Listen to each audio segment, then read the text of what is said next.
Here is how the current majority leader announced that he was dropping out of the race to run the House of Representatives this afternoon. I think I shocked some of you, huh? If we are going to unite and be strong, we need a new face to help do that. So nothing more than that. I feel good about the decision. I've been talking with a number of members. We've been thinking about this throughout the week, trying to see if we can get there. I just think it's best we have a new face. This Benghazi committee was only created for one purpose: to find the truth on behalf of the families for the 4 dead Americans. I should not be a distraction from that, and that's part of the decision as well.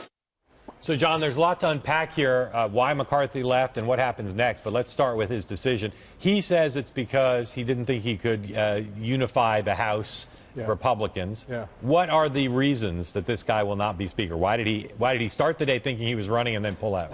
Well, Mark, this is one of these moments that is a rarity in politics, shrouded in some degree of mystery. The House, his colleagues were shocked when he came in and made this announcement. The explanation that he gave there seems to me to be plausible and yet carrying with it a faint aroma of horsepucky. There's going to be more to this story. I think it's clear, and it was clear to a lot of lobbyists, a lot of members of Congress, a lot of smart Republicans, that he was not up to the job from the point of view of the challenges ahead, keeping Republicans united, doing conservative things, raising the debt ceiling somehow, keeping the government from shutting down. He was, I would say, in the view of many of my sources, in over his head. And as I tweeted earlier today, the smartest thing he ever did probably was decide he wasn't the right person to be Speaker. I think that's right. And I'll tell you that the Benghazi comment that he made that has altered our political world was not just a gaffe, but a gaffe of monumental proportions and the kind of thing that demonstrates the fact that he was not, at this moment, ready to assume the role of really the chief Republican in the country right now. So when you think about what happens next, I've seen probably 20 names of people floated as Speaker. Paul Ryan is the one that Boehner wants. He's the one that McCarthy wants. He doesn't want to do it. He wants to stay ahead of Ways and Means. He doesn't want the travel and the management associated with being Speaker. The one name I've seen who I think could possibly do it is Tom Cole, the congressman from Oklahoma. All the other people, they underestimate how hard it is to be Speaker. It's so high profile. If McCarthy had said the thing about Benghazi when he wasn't the Speaker presumptive, nobody would care. No one would have cared. No one would have cared. I think that there's a reasonably good chance that Paul Ryan's going to end up in this job, regardless of the fact that he doesn't want to do it. I know he doesn't want to do it. You're right about that. But the pressure he's now going to get, the sense that there's a crisis in his party, that he needs to do this thing and sacrifice his own interests for the betterment of the party, that argument that Boehner's making to him, McCarthy's making to him, our friend Robert Costa's reporting that people like Bill Bennett now, his friends, are coming to him, making this argument. I think he's going to end up there. Here's a scenario where Ryan takes it. Boehner was sort of toying with the notion of trying to take some of these must-pass bill problems off the plate of the his incoming successor. Speaker, right?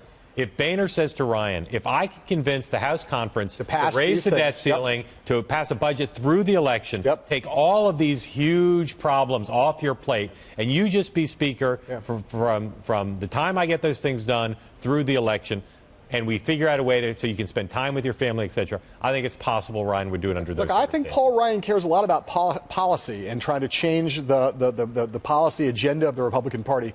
The genuine truth, in my opinion, is that the Speaker still has more powerful is a more powerful post than even the powerful chairman of the Ways and Means Committee. And I think that in the end, if he really thought about it, if he really cares about policy and the direction of the party, this is still a better place for him to do that work. It isn't. It's drudgery. You have to raise money. You have to spend a lot of time in meetings, not on policy. But he could be a different kind of Speaker, Paul Ryan. He's an intellectual. Boehner wasn't. But Boehner would like, for the good of the country and the good of his legacy, to get these problems. Well, there's no doubt about that. So if he says to Ryan, and he says to the conservatives, you want Ryan as a Speaker, you think Ryan's the one who can save you, then you've got to keep these problems from being the way he starts his speakership. It's a powerful argument for Boehner to make. If I were Ryan, again, it seems weird. This caretaker speakers thing that's being floated on other fronts, too, right now. I don't really see what the upside is for people who would want that job. It seems to me if you're going to ultimately either accept it or desire it, you should want it for the long run. And frankly, why would the House conference want an outsider to Speaker? As everybody knows, the Constitution says it's clear You don't have to be a member of the House. They don't want an outsider.